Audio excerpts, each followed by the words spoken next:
Rick has returned to this spot many times over the years, drawn by a memory he can't shake. Then, out of the Brittlebush steps, a full-grown bobcat, walking straight toward him. Rick froze, not out of fear, but in awe. The animal stood tall, its golden coat dappled with spots and its tufted ears twitching. Most wild bobcats would vanish at the first scent of a human, but this one locked eyes with Rick and began walking toward him. Calm, steady, and curious. As it drew closer, Rick noticed the animal's gaze soften and its body language shift. There was something oddly familiar in the way it moved, the way it tilted its head, and even in the way it walked slightly wide on its right front paw. When the magnificent animal pressed its head against Rick's shoulder and began to purr, memories from 8 years ago came flooding back to the weathered photographer. What had happened to make this wild bobcat so attached to him?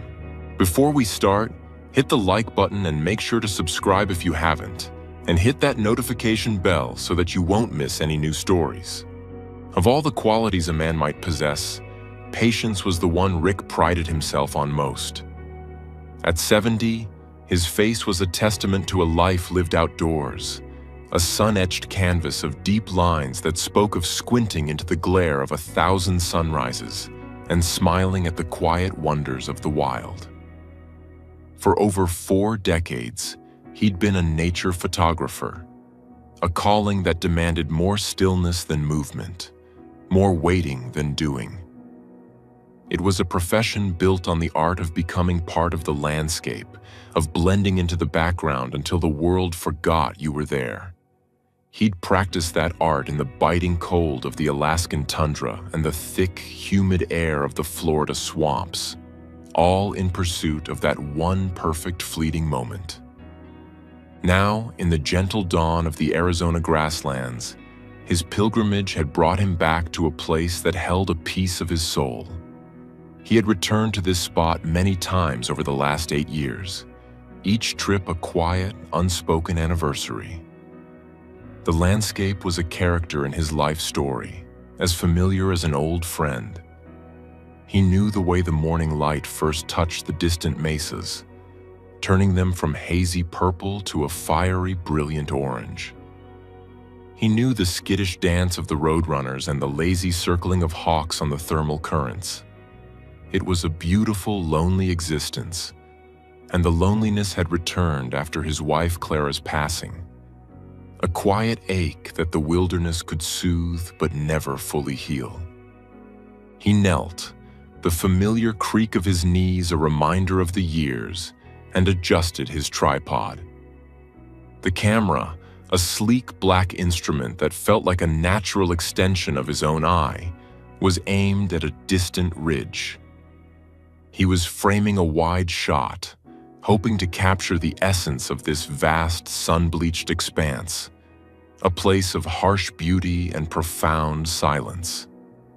As he peered through the viewfinder, a flicker of movement at the edge of his vision broke his concentration. He lowered the camera, his breath held in a silent pause. A large, magnificent bobcat emerged from a thicket of brittlebush, its movements slow and deliberate. Rick froze, but not from fear. It was a reaction born of pure, unadulterated awe. The animal was a prime specimen, its powerful muscles visible beneath a golden coat dappled with dark, intricate spots. Its tufted ears, like tiny antennae, twitched, sampling the morning air. Its tail was a short, stubby punctuation mark on a body built for stealth and power. Most wild bobcats, especially one of this size and obvious maturity, would have scented a human from 100 yards away and vanished like a ghost. They were masters of disappearing, of melting into the terrain until you questioned if you'd seen them at all. But this one did the opposite. It locked its intelligent amber eyes directly onto Rick's and, with a calm, steady gait, began to walk toward him. Rick's heart began a slow, heavy drumbeat against his ribs. Every instinct, honed over 40 years of wildlife observation, screamed at him to stay motionless, to make himself small and non-threatening. He was a visitor in this animal's kingdom. But as the bobcat drew closer, a strange sense of calm settled over him, displacing the professional adrenaline. There was no aggression in its posture, no fear in its eyes. There was only a quiet, unnerving curiosity. 20 yards. 10. The bobcat didn't slow. Rick could now see the individual whiskers on its muzzle, the faint, healed scar above its left eye. And he noticed something else, a subtle detail that snagged at the edges of his memory. The animal walked with a slightly wide gait on its right front paw, a barely perceptible roll in its step that suggested an old, long-healed injury. It tilted its head with a specific, inquisitive cant, an expression of thoughtful consideration that felt impossibly, achingly familiar. The bobcat stopped just a few feet away, close enough that Rick could hear the soft puff of its breath. It looked at him, its gaze softening from assessment to something else, something that felt like recognition. Then the animal did something so extraordinary, so contrary to the laws of nature he had dedicated his life to documenting, that it shattered the boundary between observer and participant. It took the final step forward, pressed its head firmly against Rick's shoulder, and leaned in with a low, rumbling sound that vibrated through his entire body. It was a purr, a deep, resonant purr that felt like a bridge across time. The touch, the sound, the familiar tilt of the head. It was a key turning in a lock he hadn't realized was rusted shut. The moment cracked something open deep within him, and a flood of memories, so vivid and potent it made him gasp, came rushing back. The scent of rain on dry earth, the terror of a raging storm, the weight of a tiny sodden body in his hands. His heart didn't just skip, it seemed to stop altogether, only to restart with a painful, powerful lurch. "Biscuit," he whispered, the name a ghost on his lips, a question and a prayer all at once. The floodgates of his memory burst open. It was 8 years ago, in this very spot. He had been on a quest for a photo of a Gila monster, a patient duel between himself and the elusive lizard. But the desert had other plans. A tiny bobcat kitten, no bigger than a loaf of bread and possessing more swagger than sense, had marched right up to him. Driven by a grandfatherly impulse, Rick had offered it a piece of beef jerky, a small act of kindness that had unexpectedly altered the course of his life. He had named the tiny bandit, appropriately, Bandit. The next day, Bandit had returned, not alone, but leading a chaotic, tumbling, pouncing parade of 4 more kittens. Suddenly, Rick the stoic photographer had become Uncle Rick, the bemused babysitter for a bobcat brigade. He came to know each of their personalities as intimately as if they were his own grandchildren. There was Bandit, the thoughtful leader; Claudia, the sassy, clever huntress; Turbo, a tiny, hyperactive dervish of pure energy; and their majestic, watchful mother, Queenie, who supervised the daily chaos from her throne on a sun-warmed rock. And then there was Biscuit, sweet, clumsy, food-motivated Biscuit. He was the runt of the litter, a step slower than the others, and the one who always seemed to find trouble. He was also the most affectionate, the one who would forego the wrestling matches to curl up against Rick's side, his rumbling purr a balm to the lonely quiet in the old man's heart. The memory that now ripped through Rick with the force of a physical blow was of the storm. The sky had turned a menacing, bruised purple, and the world had broken open in a torrent of rain. a dry arroyo had transformed into a raging, muddy river in seconds. Biscuit, lagging behind as usual, had been caught, swept away in the churning water. Rick had heard Queenie's frantic, desperate cries, the sound of a mother's anguish that transcended species. In that moment, the prime directive of every wildlife documentarian, "Do not interfere," had crumbled to dust. It was overwritten by a far more powerful primal law. You protect your family. He had plunged into the waist-deep, freezing water, the current tearing at his legs, and fought his way to the struggling kitten. He remembered the terrifying feeling of Biscuit's limp, sodden body in his hands, the fear that he was too late. He had hauled them both onto the muddy bank, collapsed, and, acting on pure instinct, performed a desperate, improvised CPR. He pressed his fingers against the tiny ribcage and breathed a tiny puff of air into the kitten's nose. The memory of Biscuit's shuddering cough, of the water sputtering from his mouth as he took his first ragged breath, was as clear now as it was then.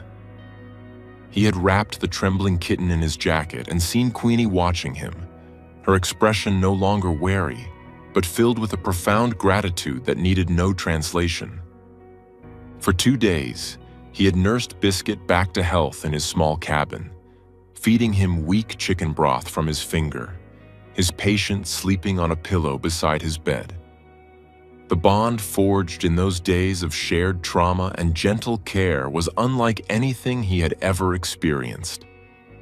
When he had returned the healthy kitten to his family, Queenie had brought him a gift, a freshly caught lizard, a payment for services rendered.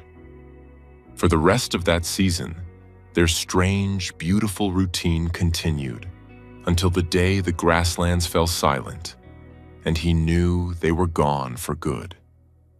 Tears streamed down Rick's weathered cheeks, tracing paths through the dust of the desert.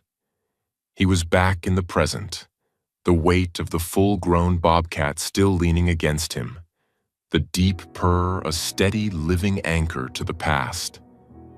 He raised a trembling hand and slowly, gently, stroked the thick fur on Biscuit's neck. The bobcat didn't flinch.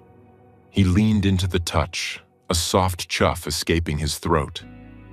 Rick exhaled a lifetime of unspoken grief and wonder. He slowly reached for his camera bag, his movements telegraphed and calm. The bobcat watched him, his amber eyes trusting. Rick's fingers fumbled past lenses and memory cards until they found a small, vacuum-sealed pouch. He tore it open. Inside were freeze-dried rabbit treats, a luxury he always brought into the field just in case. They were the same kind he had once used to coax a weak, traumatized kitten to eat. He held one out on his open palm. Biscuit sniffed it once, the scent an obvious trigger in his own memory, and then took it with a surprising delicacy, his rough tongue rasping against Rick's skin. It was a transaction not of hunger, but of ritual. A confirmation. Rick laughed, a wet, choked sound of pure joy. "It really is you, you little knucklehead," he whispered. "You gave me a scare all those years ago, a real scare." But this was not the clumsy kitten who needed rescuing. This was a strong, grown sentinel, a survivor who bore the marks of a hard life lived in the wild. He was a testament to his mother's teachings and his own resilience. After the single treat, he didn't beg for more. Instead, he seemed to assess the situation, noting Rick's tripod and camera. With a quiet grace, he padded over to Rick's setup and curled up beside the tripod's leg, tucking his paws beneath his chest. He was not a pet waiting for a command. He was a companion settling in for a shared vigil.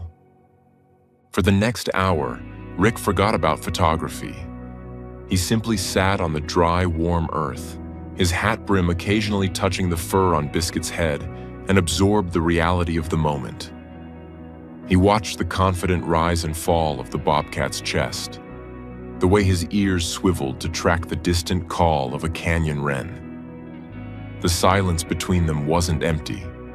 It was filled with a shared history, a profound understanding that defied words. Eventually, Rick picked up his camera. He didn't point it at the distant ridges, but at the magnificent creature beside him.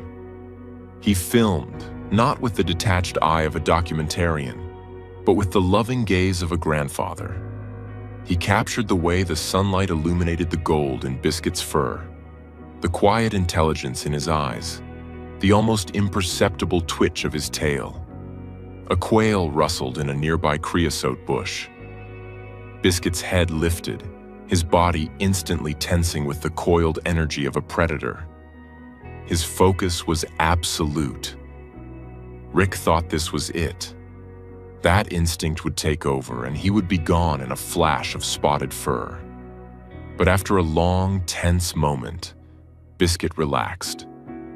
He let out a soft sigh, lowered his head back onto his paws, and chose to stay. He glanced at Rick, a look that seemed to say, "This is more important." Rick understood the gift he was being given. This wasn't about dependence. Biscuit could hunt for himself far better than Rick could ever provide. This was about recognition. It was about choice. It was a wild heart choosing for a few precious hours to share its solitude with the one human it had ever trusted. He was standing guard, repaying an old debt not with servitude, but with the simple, powerful currency of his presence. They sat together as the sun climbed higher, two survivors sharing the same patch of desert, grateful for a second chance that asked for nothing except mutual respect. The hollow ache in Rick's chest, the quiet companion of his recent years, was gone. It had been filled to overflowing by a rumbling purr and the warmth of a wild body at his side. As the morning waned and the desert heat began to build, Biscuit stirred. He rose with a fluid, powerful grace, stretching his long body. He looked at Rick, his amber eyes clear and direct. It was time. He padded over and, for a final time, rubbed his head against Rick's shin, a final tactile farewell. Then, without a sound, he turned and melted back into the brittle bush, disappearing as completely as if he had been a dream. Rick stayed motionless for a long time, the imprint of Biscuit's presence still palpable in the air. He was alone again, but he was not lonely. He slowly packed up his camera, his movements methodical and sure. His pilgrimage had found its unexpected, miraculous conclusion. As he drove away, he glanced at the passenger seat where his camera bag sat. It was filled with memory cards containing the greatest story he had ever been a part of. It wasn't a story of a rare animal documented from a distance. It was the story of a bond that had refused to be broken by time, distance, or the unwritten laws of the wild. It was a story of how a single act of reckless love, of throwing out the rulebook to protect your family, could echo through the years and return to you in the most unbelievable way. And in the quiet corners of a lonely man's soul, that was the very best kind of story there was.